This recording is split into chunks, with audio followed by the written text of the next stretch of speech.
Tony Travers, people describe you as somebody totally committed to decentralisation, devolution, localisation, anything that's small, you're for it, without really caring about the consequences. Fair or unfair?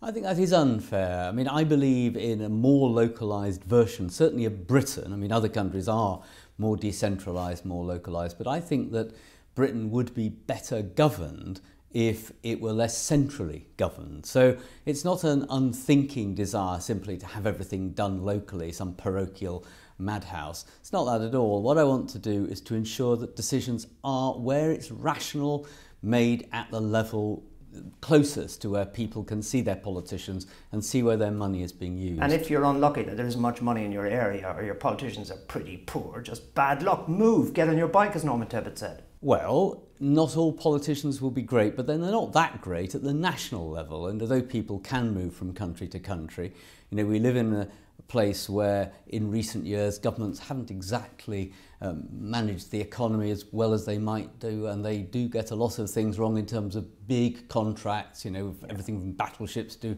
computer systems. We live with politicians, and crucially at the national and at the local level we can vote them out. So if they're not very good at the local level, eventually they will be got out. Remember Liverpool in the 80s, not so good, but today Liverpool is well governed, and you know the electorate is wise, the electorate will get it right. You might be dead though, because if you wanted an operation, your own local hospital couldn't deliver it, you hadn't the money to move somewhere else, you mightn't have the chance to vote them out, you might be dead because of postcode lottery.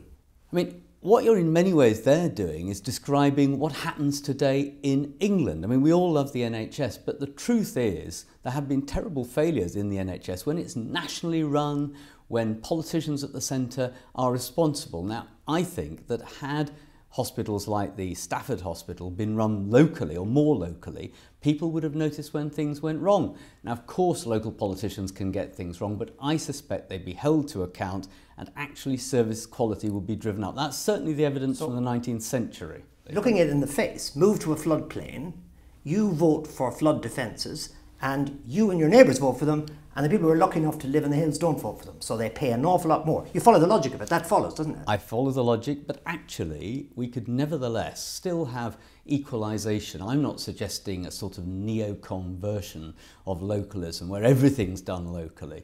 It's not going to go all the way back to the Middle Ages. What I'm suggesting is that we allow national government in a country as small as the United Kingdom or England within the UK. Of course, the national government would still be responsible for raising most taxes and could redistribute from place to place. Then the whole thing collapses the minute there's a little bit of rain. The Prime Minister goes somewhere and says, I don't care what the local people say, you'll have all the money you need. Well, I agree with that. I would like to see less of the Prime Minister and the Leader of the Opposition rushing around. At the moment in England, it's as if the Prime Minister were Mayor of England, you know, and somehow responsible in an executive way for everything.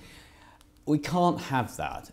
But we do need it for certain kinds of emergencies, and I wouldn't pretend that local government alone can deal with coastal erosion or major international type disasters. So you do have to have national government, and I'm not saying everything can be done locally. Talking about mayors, there is a mayor who'd love this, isn't it? The Mayor of London, because you call London the dark star of the economy, inexorably sucking in resources, people and energy. Nobody knows how to control it.